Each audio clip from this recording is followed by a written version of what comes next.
भी दया होती है कहीं? क्या तुम्हारी प्रतिज्ञा कहां गई? द्रौपदी बार बार कहती है मारना नहीं, मारना नहीं। अर्जुन सोच में पड़ गए। श्री कृष्ण ने आज्ञा दी, द्रौपदी जो कह रही है बराबर है, वो ठीक कहती है। द्रौपदी के दिल में दया है, हृदय में उसके। भीमसेन जो कहते हैं वो अपने हिसाब से, नारायण, मनुस्मृति में कहा गया है कि आताताई वधारण, आताताई को मारने से पाप नहीं लगता। धर्म प्रमाण से भी आताताई अश्वत्थामा को मारने में पाप नहीं है। श्री कृष्ण भी मनुस्मृति को मान्य रख करके उत्तर देते हैं कि ब्राह्मण का अपमान उसकी मृत्यु के बराबर होता है, पूजनीयों का तो अपमान ही उनकी मृत्यु है, नारायण, मृत्यु के बराबर है। तो अश्वत्थामा को मारने की जरूरत नहीं है, उसको निकाल दिया जाए यहां से। अश्वत्थामा का मस्तक नहीं काटा, उसके मस्तक में, माथे में जो जन्म सिद्ध मणि थी वो निकाल दी, नारायण। अश्वत्थामा तेजहीन हो गए। तो भीमसेन ने भी सोचा कि अब मारने की क्या जरूरत रह गई, अब क्या बाकी रह गया। अपमान तो मरण से भी विशेष है। अश्वत्थामा ने सोचा कि इससे तो मुझे मार दिया होता तभी अच्छा रहता, मृत्यु से भी बड़ा कष्ट दे दिया। पांडवों ने मेरा अपमान किया है, इसका बदला लूंगा, नारायण। उत्तरा के पेट में गर्भ है और वो पांडवों का उत्तराधिकारी है, तो उसका नाश होने पर पांडवों के वंश का भी नाश हो जाएगा। ऐसा विचार करके ब्रह्मास्त्र छोड़ दिया, नारायण। उत्तरा व्याकुल हुई है, हरि स्मरण, हरि आश्रय लेते हुए उत्तरा दौड़ती हुई गई श्री कृष्ण के पास। श्री कृष्ण उत्तरा के गर्भ में जाके परीक्षित का रक्षण करते हैं। जीवात्मा परीक्षित है और सबके गर्भ में नारायण परमात्मा ही रक्षा किया करते हैं। परीक्षित की भी रक्षा परमात्मा करते हैं। वास्तव में परमात्मा के अलावा दूसरा कोई रक्षा कर भी नहीं सकता है। कोई कहे डॉक्टर करते हैं तो फिर डॉक्टर के घर में कहे लोग जाते हैं भगवान के घर है? तो रक्षा करने वाला तो परमात्मा ही है, सच्चा नारायण। तो श्री कृष्ण उत्तरा के गर्भ में जाके परीक्षित का रक्षण करते हैं और सभी के एक रक्षक परमात्मा है। जीव मात्र परीक्षित है, हम आप सभी परीक्षित हैं, नारायण, और सबकी रक्षा करने वाले श्री कृष्ण हैं। बाहर आने पर भी जीव की रक्षा भगवान श्री कृष्ण ही करते हैं, बाहर आने पर भी वही रक्षा करते हैं।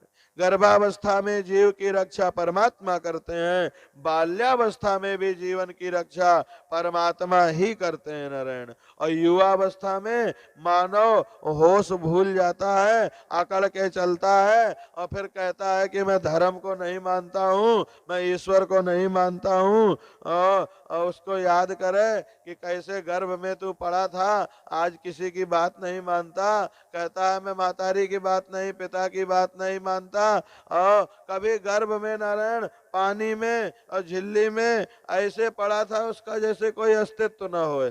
उस समय वो रक्षा के अधीन था और जवान होके कहता है मैं किसी को मानता नहीं हूँ। उत्तरा रक्षा के लिए पांडवों के पास नहीं किंतु परमात्मा के पास गई है, नारायण। देवकी के पेट में प्रभु गए नहीं थे, देवकी को भास कराया था कि वो पेट में गए थे। आज भक्त की रक्षा करनी थी तो परमात्मा ने गर्भ में जाके रक्षा की। कुंती जो है, कुंती मर्यादा भक्ति है, नारायण, साधन भक्ति है। यशोदा पुष्टि भक्ति है। यशोदा का सारा व्यवहार भक्ति रूपा था। प्रेम लक्षण भक्ति में व्यवहार और भक्ति में भेद नहीं रहता।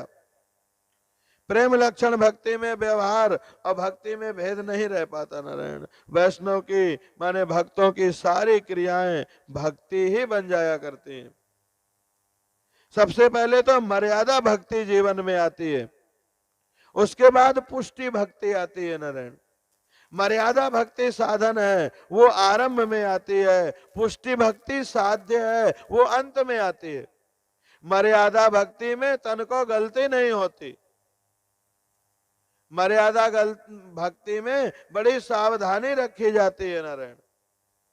बोले में गलती ना हो जाए, भगवान के लिए कोई शब्द गलत ना निकल जाए, कोई अशुद्ध चीज भोग ना लग जाए, कुछ गड़बड़ी ना हो जाए। मर्यादा भक्ति में बड़ी सावधानी रखनी पड़ती है। लेकिन मर्यादा भक्ति करते करते जब वो भक्ति पुष्ट हो जाती है नारायण, तो फिर प्रेम भक्ति आ जाती है। वो ऐसी भक्ति होती है नारायण, पुष्टि भक्ति आ जाती है। कान पकड़ के यशोदा कहती है लल्ला खा, हाँ। कान पकड़ करके कहती हैं खाओ, कभी कभी थप्पड़ लगा देती हैं खाओ, रस्सी में बांध लेती है खाओ। पुष्टि भक्ति आने पर गोपियां कन्हैया को ऐसी ऐसी बातें कहती हैं, तू कपटी है, तू चोर है, तू छलिया है। बड़े बड़े वेद मंत्र जिनकी स्तुति करते हैं और सावधानी से करते हैं, एको मात्रा चूक न जाए, जो कहूं गलती हो जाए। वो वेद भी ऋषिगण भी सावधानी से करते हैं और उनको गोपियां डांटती हैं, फटकारती हैं। और पहले डांटती हो ऐसा नहीं है। एक महात्मा सुबह सुबह उठते हैं और उठ के माखन चोर, माखन चोर, माखन चोर, इतना अच्छा लगता है उनके मुंह से सुन के, आनंद आ जाता है। तो गारी देव आए सुबह सुबह उठ के भगवान को घर आना। लेकिन क्या हुआ, बोले भक्ति पुष्ट हो जाने पर नारायण, फिर वो उसका फल है पुष्टि भक्ति साध्य है नारायण, वो अंत में आया करती है। भागवत में 9वें स्कंद तक साधन भक्ति का वर्णन है, 10वें स्कंद में साध्य भक्ति का वर्णन है। साध्य भक्ति प्रभु को बांध लिया करती है नारायण, पुष्टि भक्ति प्रभु को बांधेगी, उसकी कथा भागवत के अंत में बताई जाएगी।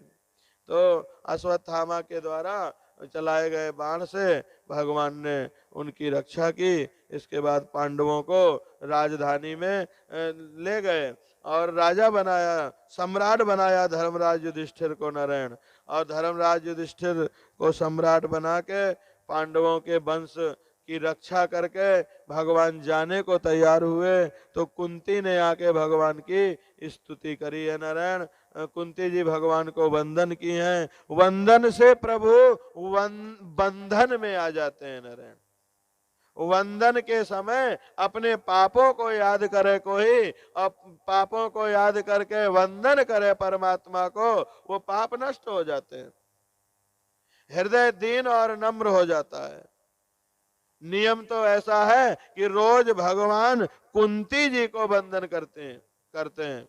लेकिन आज कुंती भगवान को वंदन कर रही है। भगवान ने कहते हैं ये क्या कर रही है, मैं तेरा भतीजा हूं। आज तक भतीजा मानती थी, आज समझ में आया आप तो ईश्वर हैं। मैं भतीजा मान के भरमाई थी।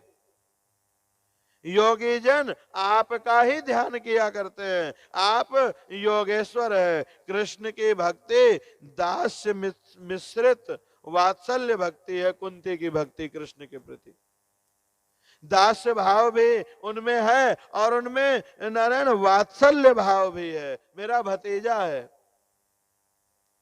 हनुमान जी की भक्ति जो है वो दास्य भक्ति है। दास्य भक्ति के आचार्य हनुमान जी हैं। द्रौपदी को, मेरी द्रौपदी को दुशासन सभा में खींच लाया। उस समय दुर्योधन ने कहा द्रौपदी अब अपनी दासी है, उस दासी को निर्वस्त्र करो। दुशासन वस्त्र खींचते हैं, किंतु भगवान जिसे ढकता है नारायण, उसे कौन खोल सकता है। दुशासन थक गया और सोचने लगा कि जीव ईश्वर को नारायण ये सारी बीच नारी है कि नारी बीच सारी है, ऐसा सोचने लगा है और थक गया, फिर भी नहीं खोल पाया। तो जीव ईश्वर को कुछ नहीं दे सकता नारायण, जगत का सब कुछ ईश्वर का है। भगवान कहते हैं कि मेरा ही मुझे देने से क्या बड़ी बात हुई। रोज 3 बार भगवान को प्रणाम करो, रोज 3 बार भगवान की प्रार्थना करो। हे नाथ मैं आपका हूं, तब आस्मि, तब आस्मि, तब आस्मि, मैं आपका हूं। आप सब तो कई बार प्रणाम करते हो, आप लोग तो बड़े भाग्यशाली हो। भगवान को बार बार प्रणाम करो। मैं आपका हूं, मुझ पर आपके अनंत उपकार है नारायण। कुंती कहते हैं मैं आपके उपकारों के ऋण को कैसे चुकाऊंगी, मैं आपको बार बार वंदन करती हूँ। नाथ हमारा त्याग ना करो, आप द्वारिका जा रहे हैं, आप द्वारिका ना जाओ, हमारे साथ रहो। एक वरदान मांगने की इच्छा है। कुंती सा वर आज तक दुनिया में कभी किसी ने मांगा नहीं। हे जगत गुरु, हमने देखा जीवन में जब जब विपत्ति आई है, आपका नाम पहले आया है और फिर आप भी प्रत्यक्ष आए। हमारे जीवन से सब विपत्तियां चली गई, आप भी जाने को तैयार हो गए। तो इसका मतलब कहीं ये तो नहीं है कि विपत्ति जब रहती है तब ही आप रहते हो। अगर ऐसा है तो विपदा संतु ना सस्वत तत्र तत्र जगत गुरु भवतो दर्शनम यत् स्यात् न पुनर्भव दर्शनम। हमारे जीवन में प्रति क्षण विपदा आती रहे, क्योंकि विपदा अवस्था में निश्चित रूप से आपके दर्शन होते रहेंगे, होते हैं नारायण। तो होते रहते हैं आपके दर्शन। आपके होने पर जन्म मृत्यु के फेरे टल जाते हैं। विपत्ति में ही उनका स्मरण हो सकता है, और अगर विपत्ति में ही सच्चा स्मरण हो सकता है तो हमें विपत्ति ही स्वीकार है नारायण। तो हमारे लिए फिर विपत्ति ही सच्ची संपत्ति है, क्योंकि विपत्ति में परमात्मा तो रहते हैं। तो विपत्ति की संपत्ति बोले वो परमात्मा, तो विपत्ति ही संपत्ति है हमारे लिए। फिर अगर आपकी सुध रहती है तो याद रखो, दुख में जिसको भगवान याद रह जाते हैं, दुख में जो भगवान को याद करता है, उस समय याद की गहराई का पता लगता है नारायण। भगवान को भगवान के सामीप्य का अनुभव होता है। तो दुख में जो परमात्मा के सानिध्य मिलता है, वो समय भी नारायण दिव्य हो जाता है। श्री कृष्ण कहते हैं क्या मांगती है बुआ जी, आपकी बुद्धि चकरा तो नहीं गई है? आज तक दुख के कई प्रसंग आए हैं तुम्हारे जीवन में। आज जीवन में पहली बार बड़ा सुख आया है, तुम्हारा बेटा सम्राट बन गया, राजाधिराज बन गया। सुख का समय आया तो तुम्हारी बुद्धि चकरा गई और तुम दुख मांग रहे हो। आज तक दुख भोग करके वो भी नहीं हो क्या जो अब दुखी होने की इच्छा है? भगवान ऐसा बोले हैं नारायण। तो कुंती कहती है हमें ना दुख से मतलब है श्याम सुंदर, और ना सुख से मतलब है, हमें तो आप से मतलब है। आप जीवन में रहें, अब आपके साथ सुख रहता हो तो वो ठीक, और दुख रहता हो तो वो ठीक। आपको छोड़ के हमें सुख नहीं चाहिए। अगर दुख मिलते हो तो हम दुख भी भोगने को तैयार हैं। माने यहाँ प्रधान परमात्मा को बताया कि आप ही जीवन में रहें। कुंती दीन बनी है नारायण। जो अभिमान छोड़ के दीन बनता है, परमात्मा में एक निष्ठा दिखाता है, मेरा सब आधार आप ही है नारायण। जो दीन बनता है वो भगवान को बड़ा प्यारा लगता है। जो अकड़ करके बहुत चलता है, भगवान तो जानते हैं सबकी अकड़, वो अकड़ तोड़ने में उन्हें जनतन को देर नहीं लगती है नारायण। तो भगवान के सामने दीन बन करके रहना वो ही कल्याणकारी होता है, वो भगवान को प्यारा है। कुंती दीन बनी है नारायण। नाथ जो मैं मांग रही हूं वही ठीक है, दुख दुख मुझे दे दो, दुख ही मेरा गुरु है नारायण, ऐसा कहती हो। मुझे इतने दुख मिले कि आज तुम मेरे सामने खड़े हो, मुझे तुमसे प्रेम हो गया, और जब तुमसे प्रेम हो गया तो मैंने तुम्हारा नाम लिया, तुम्हारी भक्ति करी, और जब से तुम्हारी भक्ति करी तो मुझे सब कुछ मिल गया। जिस दुख में नारायण का स्मरण होए वो तो सुख ही है नारायण। दुख ने ही मुझे सब सिखाया है। भवतो दर्शनम यत् स्यात् न पुनर्भव दर्शनम। इसमें कह के विपदा संतु ना सस्वत तत्र तत्र जगत गुरु कह के संबोधित किया है। तो इस तरह से कहती है नाथ जो मैं मांग रही हूं वही ठीक है। नाप का स्मरण रहना चाहिए। भगवान कुंती के साथ लौट गए महलों में और फिर भीष्म दादा के पास पहुंचे हैं नारायण। एकादशी के दिन उत्तरायण में भीष्म जी ने शरीर छोड़ने का निश्चय किया है। भीष्म के पास पहुंचे हैं, पांडवों ने भीष्म का स्तवन किया है, प्रणाम किया है। जब भगवान पांडवों के साथ भीष्म के पास पहुंचे थे तो वहां हजारों लाखों महात्मा इकट्ठा थे। वशिष्ठ, शक्ति, पराशर जैसे बड़े बड़े संत इकट्ठा थे वहां। जीवन मुक्त सनकादि ऋषि एकत्रित थे। भीष्म जैसा जीवन नारायण किसी ने जिया नहीं है। भीष्म में परिपूर्ण ज्ञान था, भीष्म में आयु वृद्ध थे, भीष्म बल वृद्ध थे, भीष्म ज्ञान वृद्ध थे नारायण। भीष्म पितामह का जीवन परमात्मा की भक्ति से ओतप्रोत था। भगवान जब अवतार लेके आए थे तो सब नहीं जानते थे कि ये भगवान है। जो जानते थे उन कुछ लोगों, उन कुछ महात्माओं में भीष्म पितामह भी हैं। भीष्म पितामह के इष्ट देव श्री कृष्ण परमात्मा है। जीवन भर उन्होंने भक्ति की है, कभी शरीर से पाप किया नहीं है, कभी मन से पाप किया नहीं। अंत समय आया है, पांडवों को लेकर भगवान जब पहुंचे हैं, भीष्म जी की स्थिति देखिए, अंग अंग में बाण छिदे हुए हैं। कई महीने से शरीर में तीर छिदा है नारायण, उस खून सारा बह करके निकल चुका है, बहुत पीड़ा होती है।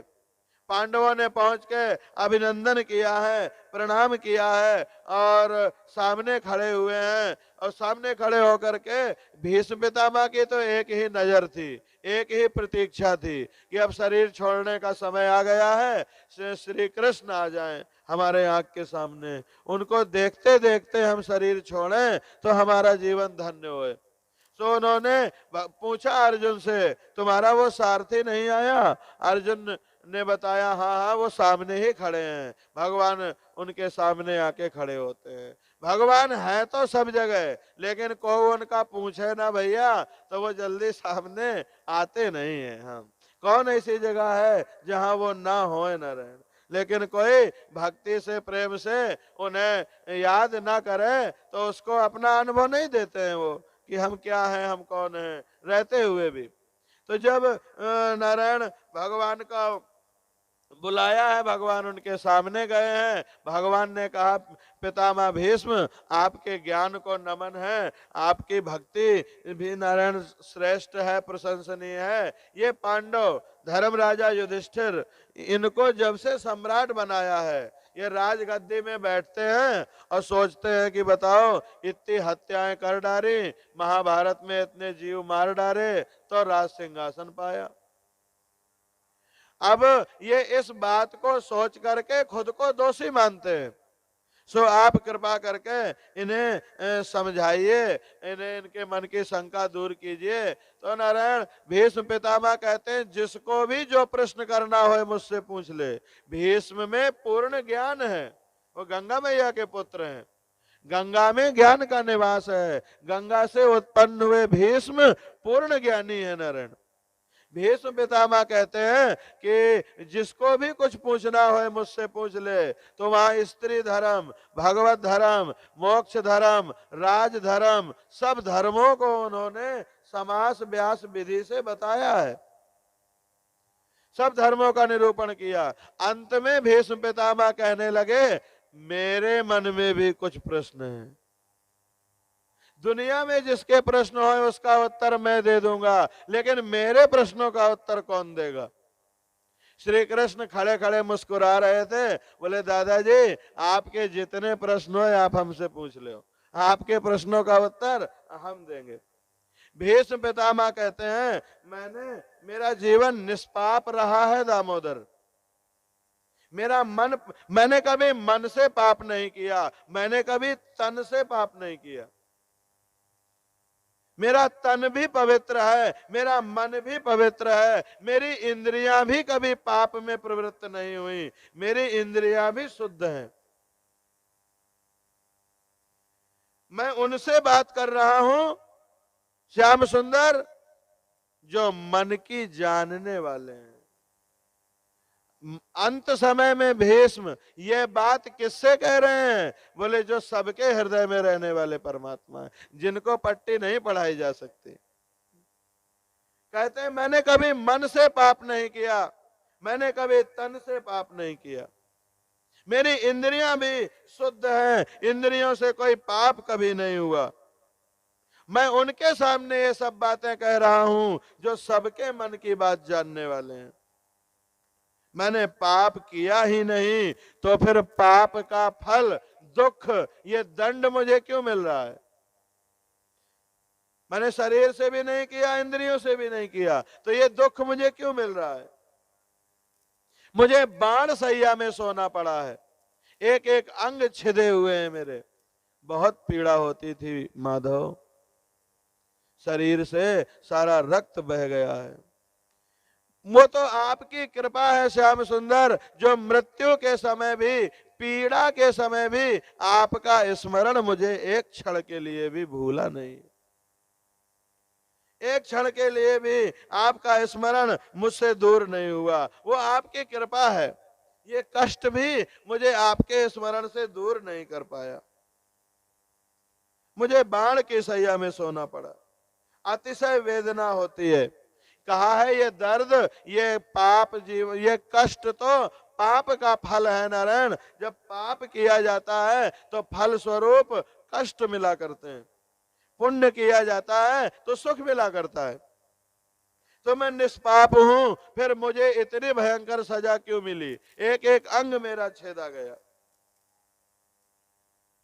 भगवान कहते हैं दादाजी आपने पाप किया नहीं, यह बात सच है। आपके शरीर ने पाप नहीं किया, यह बात सच है। आपने मन से पाप नहीं किया, यह बात सच है। आपकी इंद्रियां पवित्र हैं, यह सही है। लेकिन आप पाप से मिले रहे हैं नारायण। आपने स्वयं कोई पाप नहीं किया, आपने आंखों से पाप को देखा है। जहां पाप हो रहा था वहां आप रहे हैं। याद रखो, पाप करने से तो दुख मिलता ही है, पाप देखने से भी दुख, पाप का कुछ हिस्सा जीवन में आ जाता है। पाप लोग बहुत पाप कर रहे हो, वहां रहने से भी पाप का अंश जीवन में आता है। तो आपने आंखों से पाप होता हुआ देखा है, आपने जो पाप होते हुए देखा है उसी का ये सजा मिली है, उसी का ये दंड हुआ है। कोई पाप करे तो उसको देखना भी पाप है नारायण, किसी के पाप का विचार करना भी पाप है। किसी का पाप देखना नहीं है नारायण, किसी का पाप सुनना भी नहीं है। पाप की चर्चा करने से जीभ में पाप बैठता है और फिर छाती में उतर जाता है। पाप की चर्चा सुनने से कान में पाप बैठता है और फिर छाती में उतर जाता है। तो पाप की चर्चा करना नहीं, पाप की चर्चा सुनना नहीं है। भीष्म पितामह जी कहते हैं मुझे वो पाप मुझे याद नहीं आ रहा कि मैंने कौन सा पाप देखा है। श्री कृष्ण कहते हैं दादाजी आप भूल गए हो, मैं नहीं भूला। आपको भूल जाता है कि आपने क्या देखा है, लेकिन मुझे नहीं भुलाया, मैं नहीं भूला हूं। याद करें दादाजी, जब एक बार आप सभा में बैठे थे, वहां दुशासन द्रौपदी को लेके गया था, आप उस समय वहीं थे। द्रौपदी ने कहा था कि द्यूत में सब कुछ हारा हुआ पति, जो खुद को पहले ही हार चुका, वो हारा हुआ पति पत्नी को दांव पर कैसे लगा सकता है? दुर्योधन ने कहा था कि अब द्रौपदी दासी बनी है, ये जुए में हमने जीती है। उस समय द्रौपदी ने आपसे कहा था हारे हुए पति को अपनी स्त्री दांव पे लगाने का ये कौन सा अधिकार है? दादाजी आप न्याय करें, मैं जुए में जीता हूं या अजीता हूं?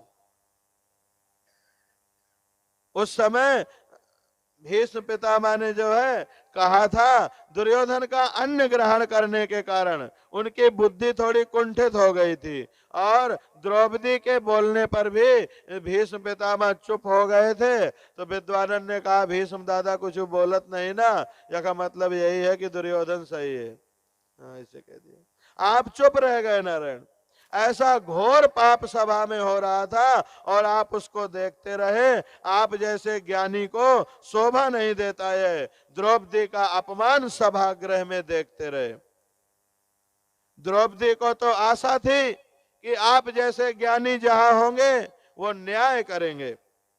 आपने उस समय द्विधा बस होकर के अन्याय को रोका नहीं और निराश होकर द्रौपदी ने जब पुकारा कि हे कृष्ण द्वारिका वासिन क्वासी यादव नंदन कौरवै परिभूतम माम किम न जानासि केशव।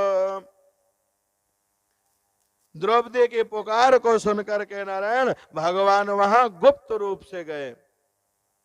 भगवान भीष्म जी को बताते हैं, मैंने सब कुछ देखा। वहां दुशासन द्रौपदी की साड़ी खींच रहा था और आप केवल नीचे को सर किए हुए बैठे थे, बीच में आंख खोल के देखते थे और पूरी सभा को देख के और फिर नीचे को सर कर लेते थे।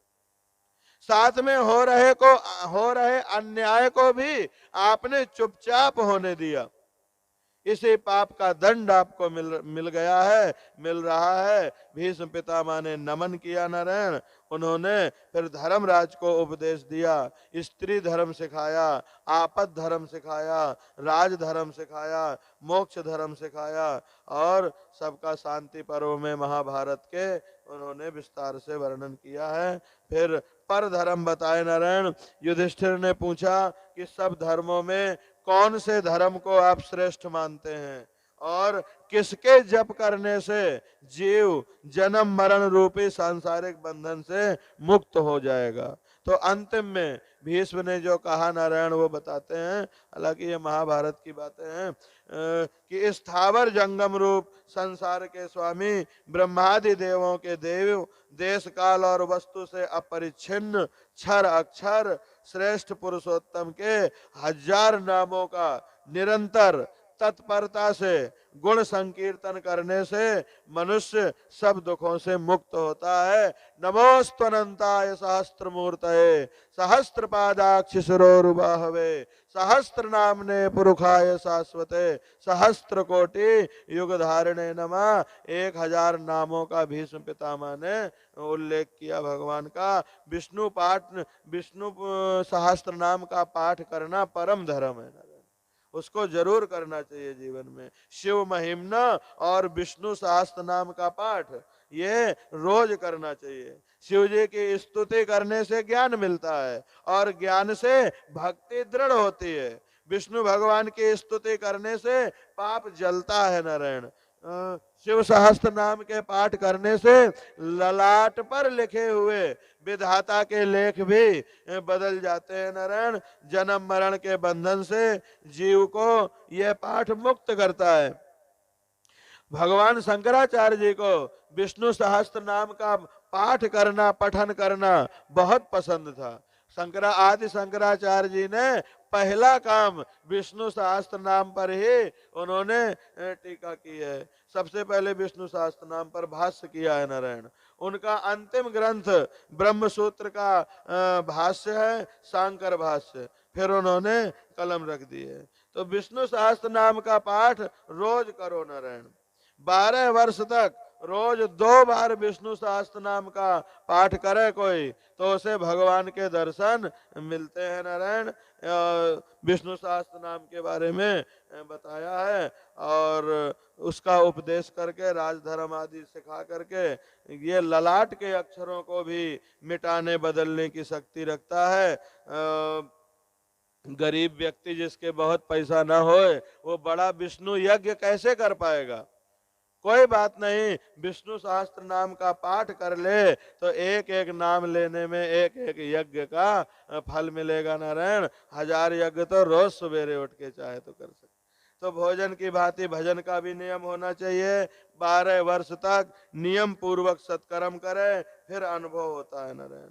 चाहे कोई काम हो, चाहे भगवान का भजन हो, नियमित करो। जिस परमात्मा की कृपा से सुख मिला, पुत्र मिला, उस ठाकुर जी की सेवा स्मरण जीव ना करे तो इससे बड़ा पाप और क्या होगा। तो इस तरह से उन्होंने सारे धर्म के उपदेश दे के भीष्म पितामह ने भगवान की स्तुति करी और कहा, हे नाथ, आपका दर्शन मैं अंतिम समय में खाली हाथ कैसे करूं, आपको मैं क्या अर्पण करूं।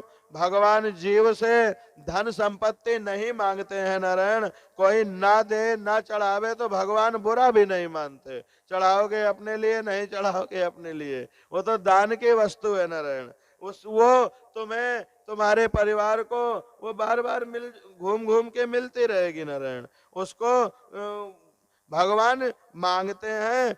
भगवान की इच्छा रहती है कि कोई हमें अपना मन दे, अपनी बुद्धि दे। धन संपत्ति की इच्छा भगवान की नहीं हुआ करती है। तो खाली हाथ आपका दर्शन नहीं करूंगा, आपको मैं अपनी बुद्धि देता हूँ। भीष्म जी भगवान की स्तुति करते हैं नारायण। त्रिभुवन कमनम तमाल वर्णम रविकर गौरवराम्बरम दधानम बपुरल ककुलाव्रता ननाब्जो विजय सखे रतिरस्तु में नवद्या। जिनका शरीर त्रिभुवन सुंदर है नारायण और नील तमाल जैसा है, नील वर्ण है, जिनके तन पर सूर्य किरण सा श्रेष्ठ पीताम्बर शोभित है, जिनके मुख पर कमल के समान उलझी हुई लटें बिखरी हुई है नारायण, ऐसे अर्जुन के सखा श्री कृष्ण में मेरी निष्कपट प्रीति होए। और बाद में तो उन्होंने कहा कि मैं भेद शून्य होकर के, भेद रहित होकर के, उनमें और मुझ में कोई फर्क नहीं है। मैं श्री कृष्ण परमात्मा को प्राप्त कर चुका हूँ। और एकादशी के दिन 11 श्लोकों से नारायण भगवान की स्तुति करते हुए भीष्म पितामह के शरीर से एक दिव्य तेज निकला है और वो भगवान में ही समाहित हो गया है। उसी क्षण भीष्माचार्य जी की मुक्ति हो गई है नारायण, और मुक्त होकर के भगवान ही में मानो समाहित हो गए। ये भागवत का पहला मोक्ष है। भागवत में, भागवत मोक्ष के लिए होता है, तो भागवत में भीष्म जी का मोक्ष सबसे पहले आया है। भीष्म जी ने अपना जीवन इतनी पवित्रता से जिया है नारायण, उनके कर्म इतने सुंदर थे, उनके विचार इतने सुंदर थे कि 6 महीना से सैया में पड़े थे और शरीर छोड़ा तो मुक्त हो गए। कहने का मतलब कि उन्हें मोक्ष के लिए कुछ करना नहीं पड़ा, पवित्रता से जीवन जिया था, इसलिए मुक्ति के लिए कुछ करना नहीं पड़ा। जो शरीर से, मन से पाप नहीं करता है नारायण, अंत में उसके सामने भगवान आया करते हैं। भीष्म के सामने श्री कृष्ण आए थे मृत्यु के समय। तो जिसके जीवन में जीवन ऐसा बना लो कि अंत में भगवान आवे, भीष्म पितामह के जीवन में भगवान अंत में आते हैं, उनके शरीर से निकल के तेज उनमें समाहित होता है। धर्मराजा युधिष्ठिर भीष्म की अंत्येष्टि कराते हैं। आज इतना ही, शेष कल। श्री राम जय राम जय जय राम, श्री राम जय राम जय जय राम, श्री राम जय राम जय जय राम, श्री राम जय राम।